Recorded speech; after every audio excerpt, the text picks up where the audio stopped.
The Orioles have made their first trade of the offseason, and while it's not the exciting blockbuster deal to get an ace, they have picked up their backup catcher, acquiring James McCann from the New York Mets. We'll break down the deal and talk about what McCann can do for the O's coming up on this special breaking news episode of the Locked On Orioles podcast. You are Locked On Orioles, your daily Baltimore Orioles podcast. Part of the Locked On Podcast Network, your team every day. Hey there, Orioles fans. Today is Thursday, December 22nd, 2022, and welcome back in to the Locked On Orioles podcast, part of the Locked On Podcast Network, your team every day. As always, I'm your host, Connor Newcomb, coming to you on a bit of an emergency podcast. Not like the Orioles made the biggest deal in the world, but got two episodes for you coming up here on a Thursday because the Orioles made a move shortly after 11 p.m. Eastern time on Wednesday night after I had recorded our first episode here on Thursday, a little Orioles news and notes talking about interest in Rich Hill and Michael Wacha, the Orioles DFAing Lewin Diaz, Jorge Mateo trade rumors, some minor league signings. Make sure to go back and listen to that one as well here on Thursday. But the O's made a move after I had recorded, wasn't able to get one out on Wednesday night, but here we are on Thursday morning with a new episode for you, breaking down the James McCann trade. It was announced by all the people at baseball, Jeff Passan, Ken Rosenthal, Bob Nightingale, all over it. Orioles acquired the 32-year-old catcher James McCann from the New York Mets in exchange for a player to be named later. And we're not going to know who that player is just quite yet. Probably going to find out by spring training. But what we do know is this is the first trade of the Michael Elias era where he is going to send a prospect to another team and get a major leaguer back. And although this is a pretty low level of that, this is at least a little bit of progress for the Orioles towards competing instead of rebuilding. And I think that's at least one positive that you can take out of this deal. But we're going to break down the deal in its entirety. We're going to look at James McCann, all his struggles in 2022, but the success that he's had in his career before that, kind of what his role will be with the Orioles as Adley Rutschman's backup, look at the corresponding move that was made and Tyler Nevin being DFA'd, and then what is next for the Orioles. But that's all coming up on this episode of the Locked On Orioles podcast, which is brought to you by BetOnline. BetOnline has you covered this season with more props, odds, and lines than ever before. BetOnline, where the game starts. And so let's jump right into it. The Orioles have made their first trade of the offseason. And although it's not their first trade acquiring a major leaguer, they did get Brett Phillips at the deadline last year. That deal was just for cash with the Tampa Bay Rays. And Phillips was terrible, and they DFA'd him. James McCann is at least a player who could help the Orioles some. To what degree, we don't quite know. But the O's have gone out and traded a minor leaguer for a major leaguer. So let's start with the trade. Again, a player to be named later to the Mets for James McCann. Now, if you're not quite sure how the player to be named later works, Dan Connolly of The Athletic did have a tweet about it last night, but generally, teams will send a small list of players to the other team that they can pick from, and they kind of give them some time to pick that player. So it looks like the Orioles will send a list of about 5 low-level prospects to the New York Mets. And the Mets, most likely by around spring training, will select one of those 5 players that they would like to have, and that will be the player that goes to New York in exchange for James McCann. Now, there's already been reporting, and common sense tells you this is not going to be a top 30 prospect. This is not even really going to be someone who you've probably heard a lot about in the Orioles system. It will most likely be a lower level guy, someone from the FCL, maybe Delmarva, not a high draft pick, again, not a top 30 prospect, somebody who's probably put up some good numbers, but isn't exactly having the biggest prospect standing. Listen, this deal for the Mets is not about the prospect they're going to get back for James McCann, because it's not going to be someone most likely who turns into a big leaguer in any stretch. This is about the salary and the roster spot for James McCann. As we'll get into, McCann had a very injury-riddled and a very bad season for the Mets in 2022. His second of a 4-year deal he signed with New York before the 2021 season. And he was definitely better, but still wasn't great in his first year in 2021 either. And the Mets were ready to move on. They signed Omar Narvaez earlier this offseason. I would argue Narvaez is still a starting catcher at this point. He's maybe a fringe starter versus backup. They also have Francisco Alvarez. Their top prospect is a catcher, did come up at the end of the year last year to the majors, so he's ready to go. And they also have Tomas Nido, who honestly became the better option than James McCann last year for the Mets at catcher. So they would tell you that after the Narvaez signing, they had 3 catchers on the roster better than James McCann, but McCann was by far the highest paid. So essentially, although Steve Cohen showed us by paying $300+ million to get Carlos Correa the other day that money is no object, if you're not even going to have James McCann on the roster, you might as well try to trade him instead of DFA him so you can at least get somebody else to take a little bit of that money and knock down your luxury tax just a little, because why not? That's kind of how the Mets were operating with this deal. So James McCann has 2 years and $24 million left on the 4-year contract that he signed. So he is signed through the 2024 season. But to get the Orioles to take him, the Mets are going to pay most of that salary. So the Mets are going to pay $19 million of the $24 million, which basically means the Orioles gave up a essentially almost nothing prospect, a player to be named later. In exchange, they will get a solid backup catcher in James McCann on what will be a 2-year, $5 million deal. They will pay him $2.5 million a year over the next 2 years. Any of the backup catchers, the kind of veteran types who are still out there in free agency. Now, a couple of good ones are already gone, especially Austin Hedges. Austin Hedges signed for $5 million. If you wanted to go get, I don't know, a Kurt Casale type, would have been around $3 or $4 million. So you get James McCann for $2.5 million. It's basically the same thing. And McCann, you could argue, has a higher upside than all of the free agent catchers that are left. So again, not a splash giant move, but an upgrade, and I think a solid trade that was made by the Orioles. But of course, you do have to get into, well, what is James McCann right now as a major leaguer? Again, 32 years old, did not have a good year in 2022 with the Mets. Again, it was his second season with New York, went into the year expecting to be their starting catcher. It wasn't pretty in 2021. You know, he played 121 games, 400 plate appearances, hit just .232, 10 home runs, just an 80 WRC plus. He was good behind the plate, had a .5 WAR. They were hoping for more coming into the 2022 season, and it just didn't happen. He had a little bit of a back issue in spring training, and that just set his season on the wrong path. Now, he ended up with multiple injuries. He missed a month in July with a left oblique strain. He missed 6 weeks from May to June. He broke a bone in his left wrist and got surgery. So he missed a lot of time. And because of the ineffectiveness as well, and by the end of the year, he wasn't even the starting catcher, McCann, because of all those factors, only played 61 games for the Mets in 2022. Only got 191 plate appearances, but those plate appearances were not pretty. It was a 195 average, a 257 on base, and just a 282 slugging percentage. That's just 3 home runs and a 59 WRC plus. Yeah, he was 41% worse than a league average hitter at the plate last year. His 5.8% walk rate was his lowest since his rookie season with Detroit in 2015. Now, I will say 24.1% strikeout rate was also his lowest since he was with the Tigers in 2017. So that was a good thing because he had a career high strikeout rate last year with the Mets. So it was nice that he cut into it a little bit. Ended up with a 0.4 WAR via Fangraphs. The defense was still solid. It was good enough to have him be an above league average, above replacement level player, but just barely because the bat was so bad. Now, he also did some concerning things at the plate where generally in his career, although he hasn't been a great hitter, he'd been able to hit lefties throughout his career.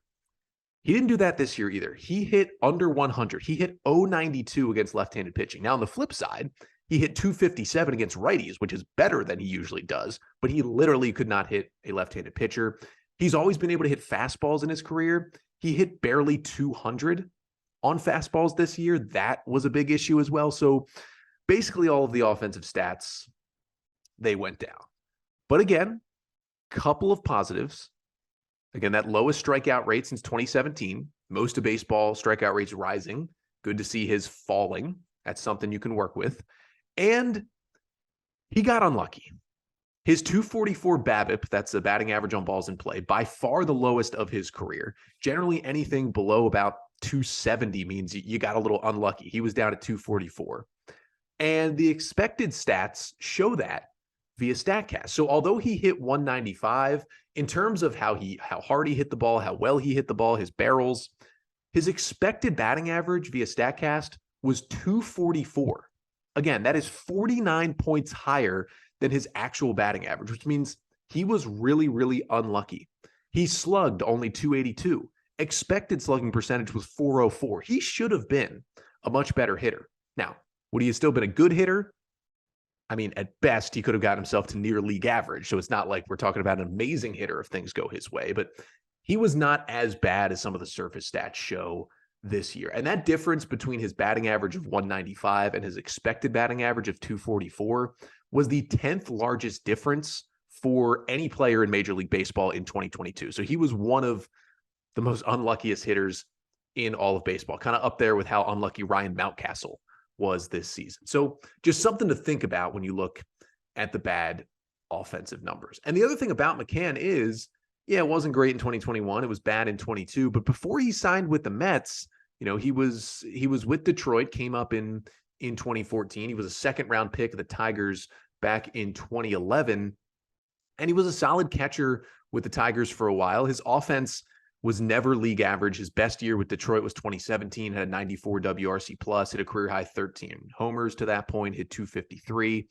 But he was never really known for his offense. Then he gets traded to the White Sox in 2019, and the offense takes a huge step up. He hit 273 in 2019, 18 home runs, a career high, had a 108 WRC plus.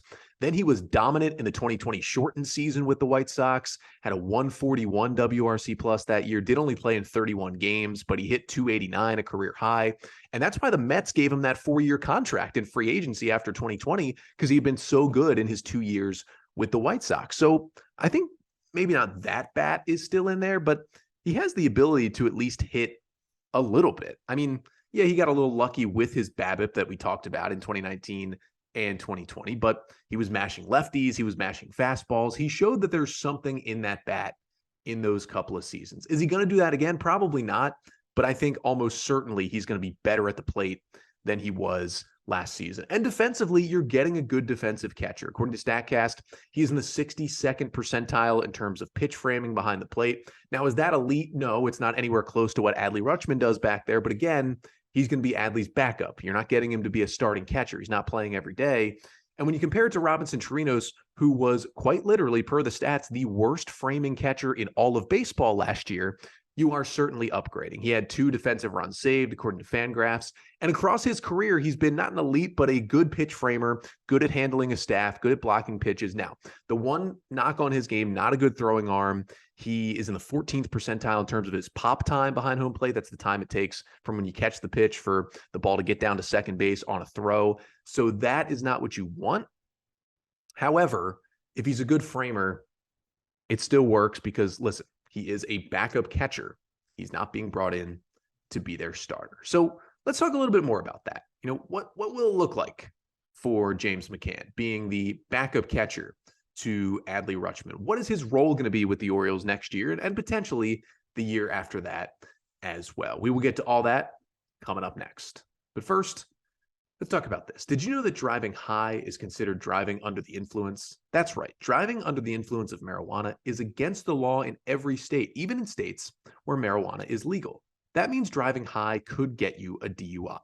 And if you think law enforcement officers can't tell when you're driving high, you're wrong. Your friends can tell, your coworkers can tell, even your parents can tell.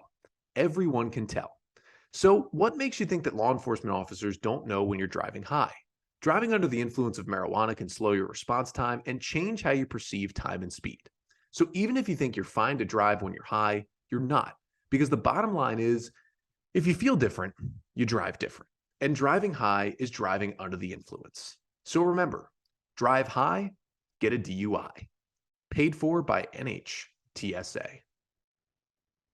So we're talking about James McCann, who the Orioles acquired via trade from the New York Mets on Wednesday night, sending a player to be named later back to New York in the deal. And the Mets are eating $19 million of the $24 million left on McCann's contract through the 2023 and 24 seasons. The O's basically, they get a backup catcher on a 2-year, $5 million deal and a guy who has been a starter for a long time as well.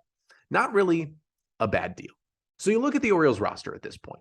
Obviously, Adley Rutschman is a stud. He's a star. He could be a generational talent behind the plate.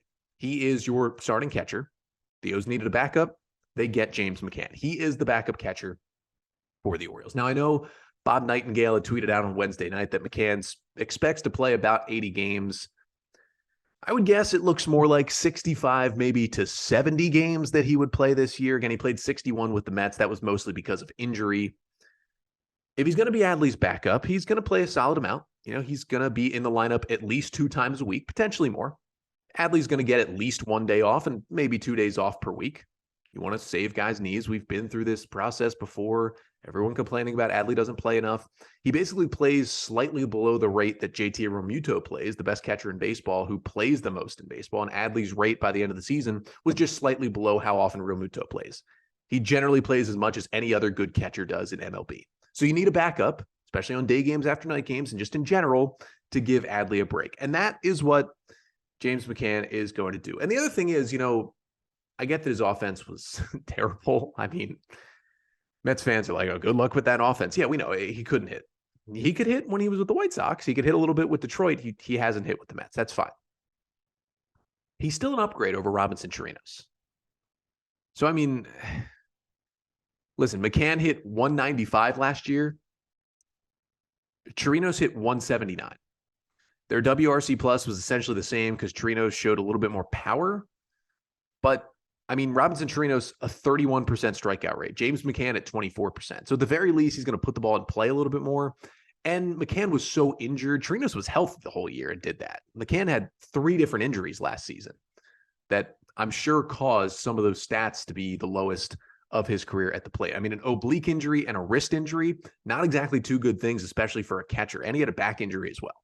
But they all seem to be cleared up. I mean, he seems to be healthy heading into 2023. So that's one way to upgrade over Robinson Chirinos. The other thing is, as I mentioned before, Robinson Chirinos was the worst framing catcher in all of baseball. Among 62 qualified catchers defensively last year per StatCast, Robinson Chirinos was the worst pitch framer in all of baseball. So it's hard not to upgrade. And they get James McCann, who is in the top half. He's in the top 30 of those pitch framers. That's much, much better. He's handled his staff in his career. I mean, he's worked with Jacob deGrom and Max Scherzer last year and guys like Lucas Giolito and others in Chicago. He worked in Detroit, back when Justin Verlander was there. And Max Scherzer was there in Detroit. He came up in 2014. He was not on the playoff roster, but he was with Detroit when they got swept by the Orioles in the ALDS. He was with all those Cy Young winners, with Scherzer and with Verlander and with David Price and Anibal Sanchez and Rick Porcello and all those guys. He's worked with so many good pitchers in his career. He's going to help this Orioles staff. That's a big thing from this move as well. And the other good thing is he can play first base.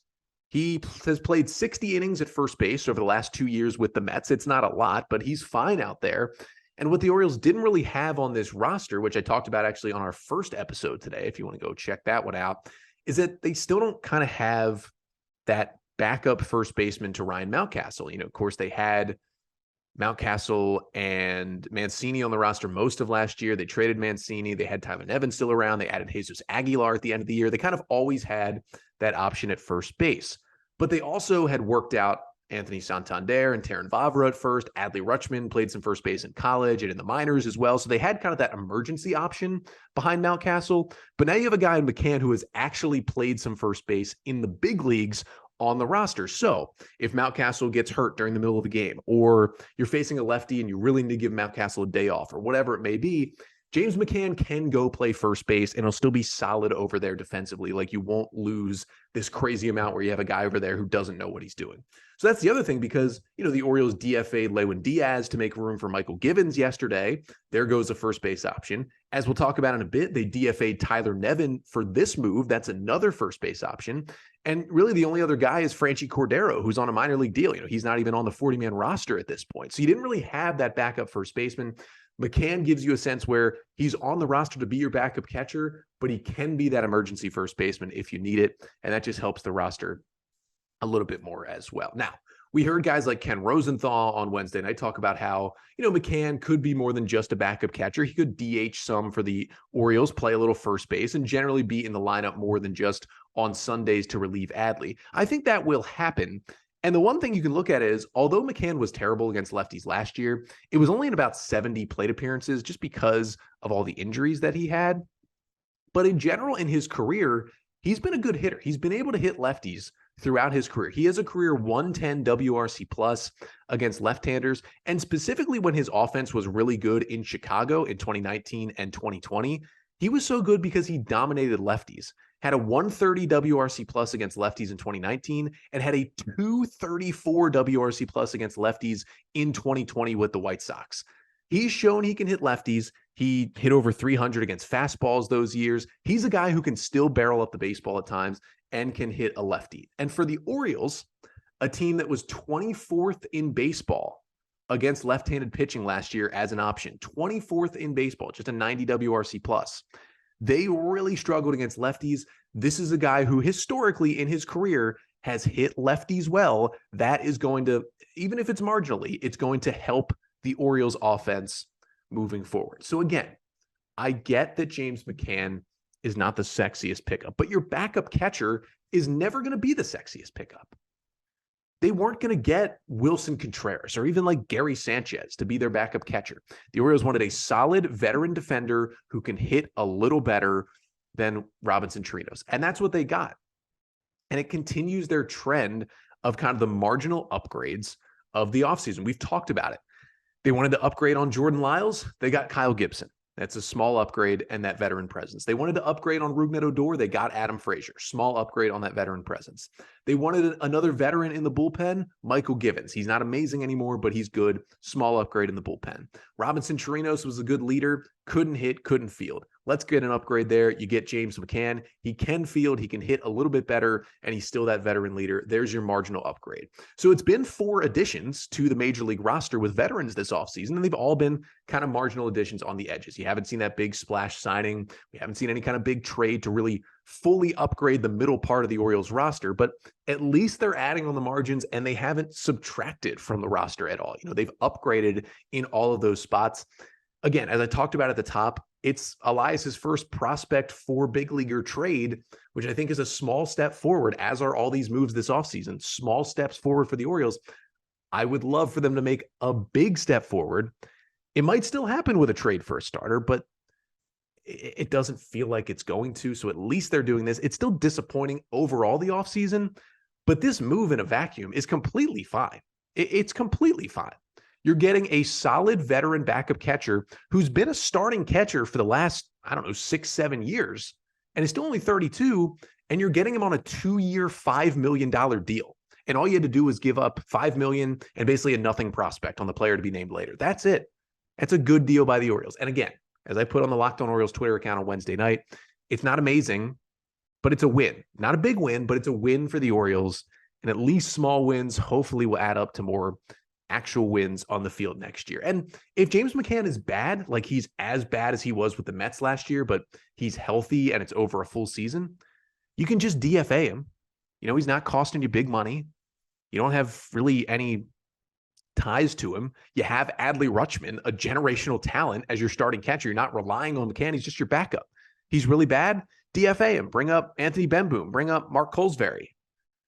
Bring up Maverick Handley at some point. Just have a good defender back there, be Adley's backup and play a little less. That's perfectly fine. And he's going to help the team. And if he doesn't, it doesn't matter. You didn't give up anything. It's not like you have all these chips on James McCann. It's almost a nothing move that helps the Orioles marginally. I don't really see a downside to bringing in James McCann. But the Orioles get their backup catcher. So the next question is, well, what's next for the Orioles? We'll talk about that coming up next.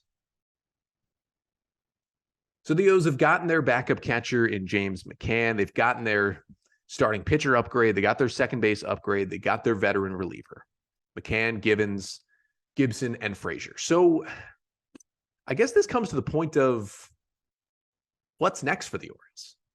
They did make the corresponding move. They announced the trade for James McCann. The 40-man roster was full. So the Orioles did DFA Tyler Nevin. Did want to talk about that a little bit. 25-year-old infielder who, Funny enough, the Orioles acquired in the Michael Givens trade back in 2020. They acquired Givens, and then the two were on the 40-man roster together for one day with the Orioles, and then Nevin is DFA'd. I correctly predicted that Lewin Diaz would be the DFA for Michael Givens, and I also did say on this morning's episode that Tyler Nevin, when I recorded before the McCann trade, Tyler Nevin would be the next guy to go off the 40-man roster, and that was the case here for the Orioles. Again, just hasn't shown an ability to be any kind of impact player at the big league level. 58 games, 184 plate appearances with the Orioles in 2022 for Nevin. He hit just 197 with a 299 on base, 261 slugging. That's just a 67 WRC plus. The defense, which was solid in the minors at third, at first, and right field and left field, took a big step back. He ended up being worth negative 0.6 WAR. He was below replacement level.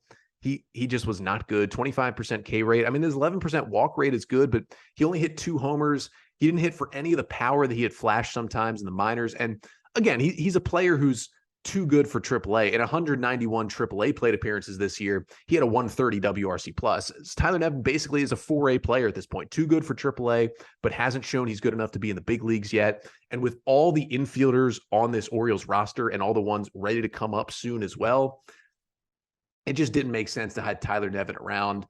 I would say it's probably 50-50 whether Nevin gets claimed by another team. If he does, it's going to be a rebuilding team like the Nationals, who has an opening at a corner position and is just going to kind of let him play this season and see if he can regain some of that value he had as a prospect. If not, this is his first time being DFA'd, so the Orioles will be able to keep him in the organization in AAA. He can't elect free agency. So I do think there's a chance he could stay with the O's and just kind of be depth, play some third base, some corner outfield, some first base with the Norfolk Tides this year. And if the Orioles are in a pinch, they could bring him back up. And that's probably the hopeful outcome, because you can never have too much depth. But I wouldn't be surprised if Nevin has played his last game in an Orioles uniform. Still gave him a little bit, but it does seem like Terrin Vavra was the top addition from that trade. Nevin, I was disappointed in. I was big on the Tyler Nevin train. I thought all of his kind of skill sets worked out, good batter's eye, solid power, can play a lot of different positions. And he just wasn't good at any of those things in the big leagues like he was good at them in the minors. And that's why he ends up getting DFA'd. Now, for what's next for the O's, well, they could theoretically go into spring training without making another move. I mean, they've upgraded on the margins. They've gotten healthy. They've got all their young guys coming up. They could do it now. They should add another starting pitcher. And whether that is Michael Wacha or Rich Hill, talked about the interest the O's had in them on today's earlier episode. Make sure to go back and listen or watch that one. Could hopefully be a trade. The Mets and Orioles could not be done making trades. There were some murmurs about maybe the O's being interested in David Peterson a little bit from the Mets rotation. There are other starting pitchers out there via trade we'll continue to talk about coming up in the next few weeks here on the podcast. They could sign another veteran relief pitcher. Maybe instead of big upgrades in the rotation, it's just small upgrades, and then they upgrade the bullpen to make the pitching staff as a whole better.